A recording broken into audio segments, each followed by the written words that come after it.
عجل هنا يلا هنا الساعة كلها في نادي عبد الله إذا تبي الفلة عجل هنا يلا. پنځپیرانو چاته وایي؟ پنځپیری دې ته وایي. تاسو کمزورې خطونه ورته ماچوئ، پنځپیری داسې تعریفوئ.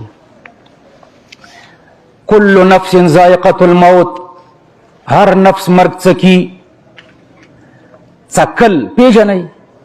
مالګه مو کله څکلې ده؟ څومره وخت هم خوله تور شئ، نیمې دقیقې نه هم کمی، بس نیمې دقیقې نه کم مرګ دی. مرګ څکل دی. کل نفس ذائقة الموت، هر سړی مرګ څکي. څکل د نیمې دقیقې نه هم کمه موده ده، ډېره لږه موده روح د بدن نه جدای، نیمې دقیقې نه هم کم. بیا ورسره کنټیکټ پیدا کوي، بیا ورسره تعلق پیدا کوي، روح د دې بدن سره واپس تعلق پیدا کوي. د نیمې دقیقې نه هم څه کمه موده کې واپس تعلق پیدا کوي. چې تعلق پیدا کی دا بدن ژوندی شي، 20 سکنډه یا 15 سکنډه مړي، بس سمدستي په همدې کټ کې ژوندی شي. چې ژوندی شي نو دا روح بره داسې روانې دی، ورپسې ګوري، خفی. خفګان ژوندی کوي که مړي کوي؟ ژوندی. نو بیا حدیث کې راځي سترګې ورته پټې کوي، دا ژوندی دی، سترګې ورته پټې کوي، روح پسې خفه دی. روح بره ځي، بیا چې ښځې جاړي بیا دلته خفی وایي ولې راباندې جاړئ؟ دا خفګان حی کوي، ژوندی کوي. بیا چې کله د جنازې کټ روان کوي بیا وایي قدموني قدموني، دا خبرې هم حی کوي. بیا چې کله قبر کې کېدی خلک ترېنه روان شي، د خلکو د پښو کشارې اوري، اورېدل هم حی کوي. بیا 2 ملایکې ورته راشي قبر کې راکېنئ، پوښتنې ترېنه کوي، پوښتنې هم د حی نه کېږي. دی ورته جوابونه کوي، جوابونه هم حی ورکوي. بیا ورته ملایکه وایي نم وده شه، ودم ژوندی وي. دا ټول ژوند شو. بیا چې اسرافیل علیه السلام شپېلۍ پوکي، ژوند یې نور هم قوي شي. دا نوع من الحیات دی په دې قبر کې. اسرافیل علیه السلام شپېلۍ چې پوکي بیا څه شی پیدا شي؟ ژوند یې قوي شي. په خبره پوه شوئ؟ دغې ته حیات وایي. دا حیات مفتی شفیع صاحب فرمایي یثبت الله الذین آمنوا، د دې آیات لاندې فرمایي چې دا د قرآن د 10 آیتونو نه اشارتن او د نبی علیه السلام د 80 متواترو احادیثو نه صراحتن ثابت دی دا ژوند. دغې ته حیات وایي. په دې پوه شوئ؟ پنځپیری داسې وایي چې کله ته مړ شوې، روح د بدن نه جدا شو، روح ځي علین ته او یا سجین ته، بدن ځي دې قبر ته، د دواړو تعلق ختم شو. دا به د اسرافیل علیه السلام په 2مه شپېلې بیا دا تعلق پیدا کیږي. که دی په دې قبر کې 10,000 کاله پروت و، 10,000 کالو پورې دا تعلق نشته، دا ژوندی کیږي نه بیا. او که 15,000 کاله پروت و، 15,000 کالو پورې دا تعلق نشته، دا په مړي کې دا باډۍ پرته ده، د روح ورسره تعلق نشته. دا ممات شو. ممات پنجاب کې دې ته مماتیان وایي. یو نوم یې مماتیان دي، بل نوم یې پتریان دي. پتر تیږې ته وایي، دا بدن ته تیږه ویلې. پتریان، چتروړیان هم ورته وایي، مماتیان هم ورته وایي، پنځپیریان هم ورته وایي. پنځپیری دغه دی چې دا ما درته تعریف کړو. پوه شوئ؟ چې دا حیات فی القبر نه مني. لن تعبیر درته وکړم. حیات فی القبر مو زده کړو. حیات فی القبر چې مني حیاتی دیوبندي، او چې حیات فی القبر نه مني پنځپیری معتزلي. پنځپیریان معتزله دي. عمدة القاری د بخاری شرح ده، د ابوبکر صدیق فضائل دی، په دې کې فرمایي من انکر الحیات فی القبر وهم المعتزله، څوک چې د حیات فی القبر نه منکر هغه معتزله ده. نو پنځپیری معتزله شو. یثبت الله الذین آمنوا لاندې چې هر تفسیر ګوري حیات فی القبر لیکلی بلا استثناء. مفتی شفیع صاحب لیکي و د 10 آیتونو د 80 احادیثو نه حیات فی القبر ثابت ده. د دې ته حیات فی القبر وایي. اوس لږه تشریح درته نوره وکړم. دا یو منکر حدیث منیر شاکر نومیږي، د چنډخې غوندې بریتونې دي. دی وایي چې په قبر کې ژوندی دی. نو وایي مور دې ولې کونډه ده؟ په ما یې اعتراض وکړو. ما ویلي، ما خو د ځان نه نه دي ویلي، دا د حاشیه کې لیکلي که نه. ثم یحییکم للسؤال فی القبور، بیا را ژوندي کوي تاسو د سوالونو دپاره، چېرته هم را ژوندي کوي په قبرونو کې. خو دم لیکلي 10 آیتونو کې راغلي، 80 احادیثو کې راغلي، هر تفسیر لیکلي د دې آیات کریمه لاندې چې یثبت الله الذین آمنوا. نو دا خو ډېر ګستاخ دی او ځان ته بدماش هم وایي. نو بدماشي وکړه. بدماشي داسې وکړه، ما ته یې ویلې وایي ته خو دلته د بل ملک سړی، او زه به داسې وکړم او داسې به وکړم. او بیا وایي چې ګستاخانه ژبه وخوځوله، وایي چې پلار دې ژوندی دی. زما پلار خو دنیا کې ژوندی دی، مور مې هم ژوندی ده. خو دې ظالم ته ګوره، وایي چې پلار دې ژوندی دی نو مور دې ولې کونډه ده؟ خو پلار دې راوله کور ته چې ستا غوندې بل سیمپل وزېږئ، ما یادې ستا غوندې بل سیمپل وزېږئ. خو پلار دې راوله کور ته، نو مور دې ولې کونډه ده؟ ما ورته ویلې ګوره پنجپیریا، یو تحقیقي جواب دی. تحقیقي جواب دا دی چې پلار په بل عالم کې ژوندی دی، مور بل عالم کې ژوندی ده. د مور په ګېډه کې ماشوم ژوندی وي که نه؟ ته که نه د مور په ګېډه کې یو منټ تېر که، تېروی شي یو منټ، ماشوم پکې 9 میاشتې تېروي، ته یو منټ که نه پکې تېر که. یو منټ نشي تېرولی. د مور د ګېډې ژوند جدا دی او د دې دنیا ژوند جدا دی. دارنګې د عالم الدنیا ژوند جدا دی او د عالم البرزخ ژوند جدا دی. ژوندی دی خو په بل عالم کې، لکه ماشوم ژوندی دی په بل عالم کې د مور په ګېډه کې. نو ځکه ښځې ته کونډه ویلی کېږي، په بل عالم کې ژوندی دی. دویم جواب مو یو ګوره واوره، جواب ترکي به ترکي.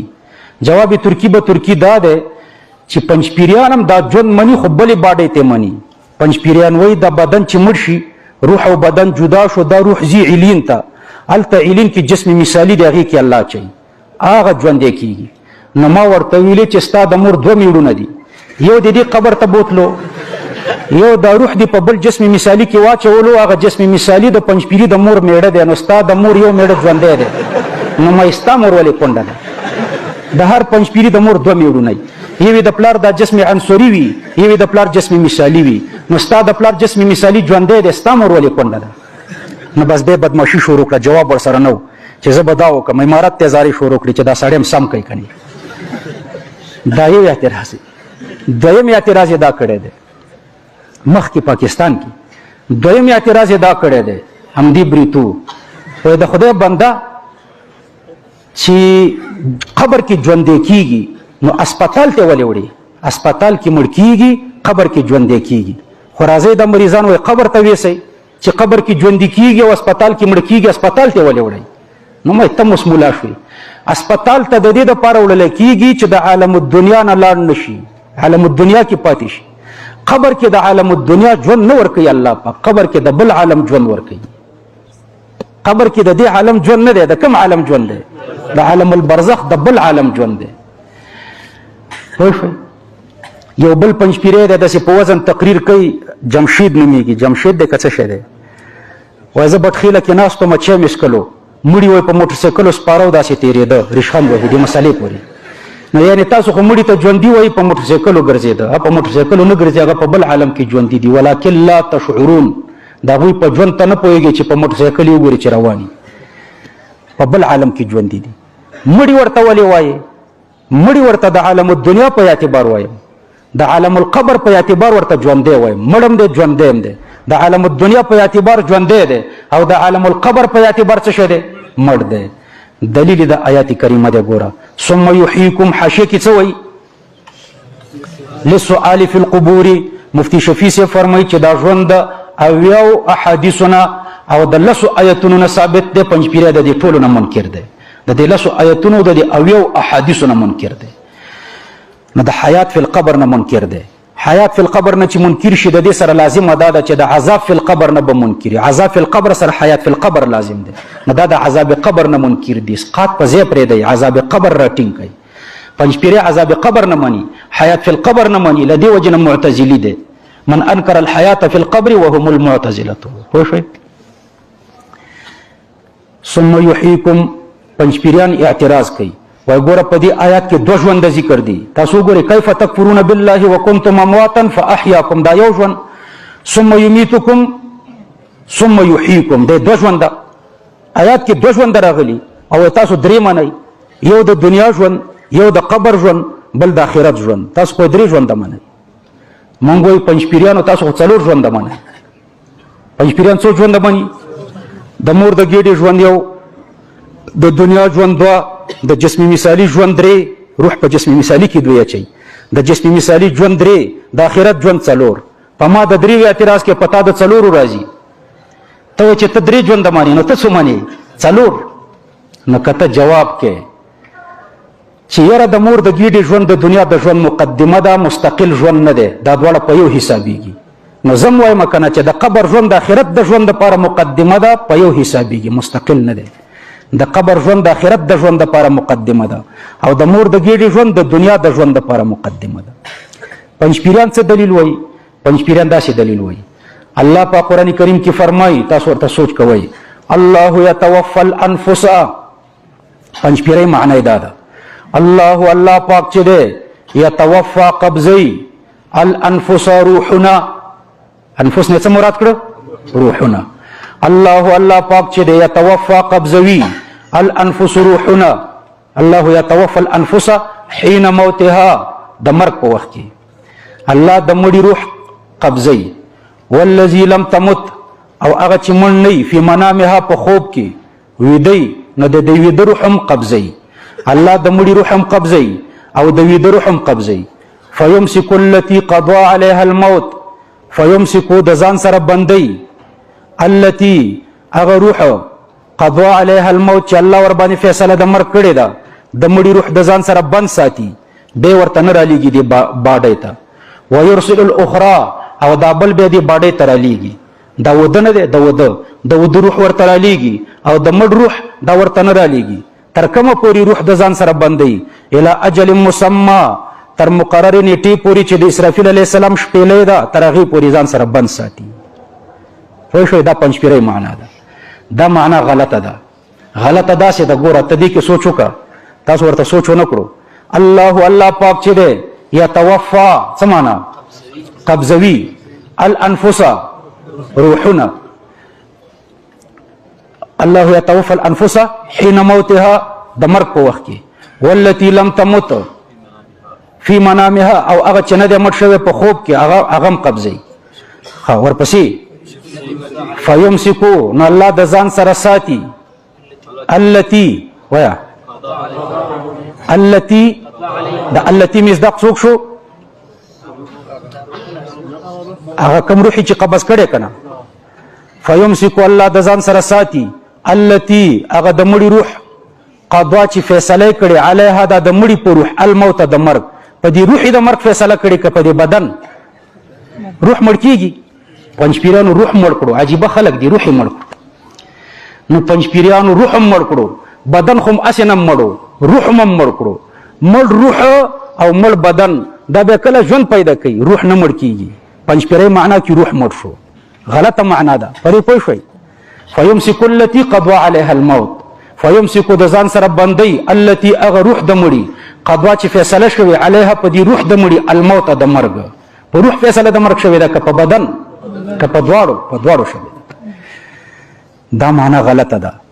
نو دا پنځپیرۍ معنا ده، دیوبندۍ معنا دا ده.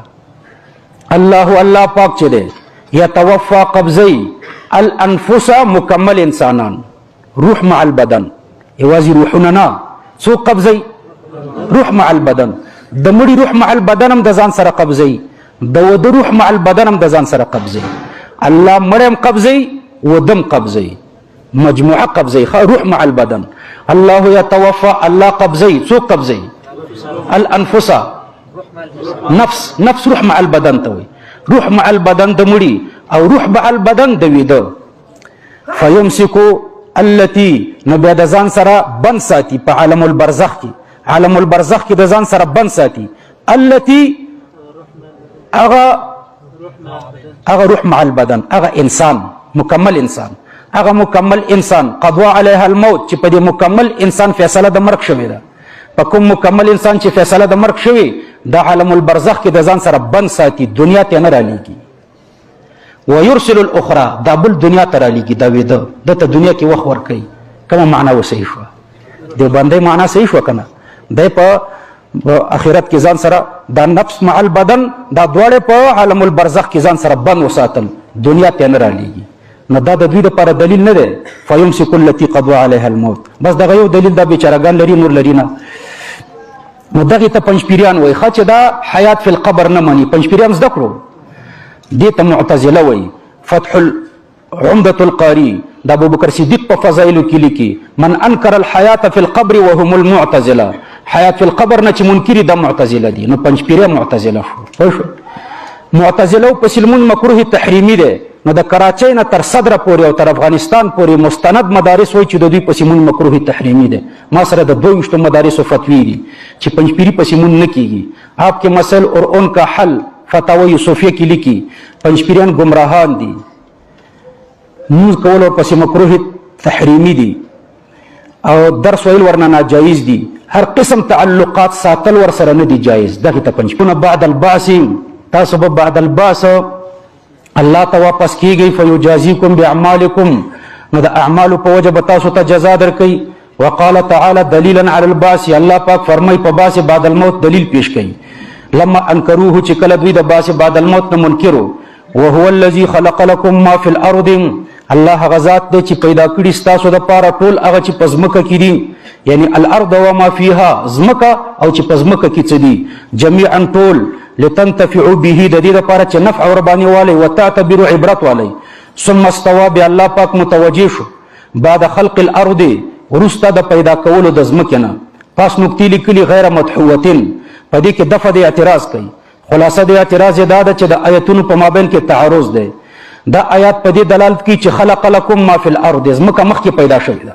ثم استوى الى السماء اسمان ورسته پیدا شوې ده او په اخره سپاره کې الله پاک فرمای والسماء بناها ثم الارض بعد ذلك دحاها اول اسمان پیدا کړی دی ثم الارض بعد ذلك دحاها به زمکه هواره کړی ده هغه صورت خو په دې دلالت کوي چې اول اسمان پیدا شوی نو جواب دا دی چې یو ماده ده بل دحوه ده هوارول یو ماده پیدا کول دي بل دحوه او هوارول دي نو ماده د زمکه مخکې پیدا شوی ده ماده د زمکه دحوه د اسمان نه رسته شوی ده زمکه مخکې ده غیر مدحوتين هواره نه و ماده مخکې پیدا و غیر مدحوتين به د اسمان ماده پیدا کړه او مدحوه هوار کړو به زمکه هواره کړه یعنی قصد الى السماء الله قصد کړو اسمان ته فسواهن نو الله برابر کړو الضمير يرجع الى السماء سواهن کې دا ضمیر اسمان ته راځي دی کته چې مطابقت ناراضي په مابین د راځي او د مرجع کې نو فرمایلی انها فی معنى الجمع سما په معنا د جمع کې ده الآئلة الیه یعنی په اعتبار د انه یؤول الى الجمع بعد التخلیق د تخلیق نه بعد او بعد الخلق د دینه و اسمانه جوړیږي یعنی صیرها وی ګرځول کما فی آیت اخرى فقضاهن 7 سماوات و اسمان کړو وهو بكل شيء عليم الله په هر ممکن شی باندې عالم دی نه په هر شی باندې عالم دی مجملا و مفصلا دا الله دو علم دی یو قدیم علم هغه مجملا دی او حادث علم دا مفصلا دی افلا تعتبرون آیات عبرت ناخلی ان القادر على خلق ذلك ابتداء چې هغه ذات چې هغه قادر دی د اسمانونو په پیدا کولو ابتداء وهو اعظم منكم او اسمانون استاسو نه لوی دي قادر على اعادتكم هغه استاسو په اعادم قادر دی بس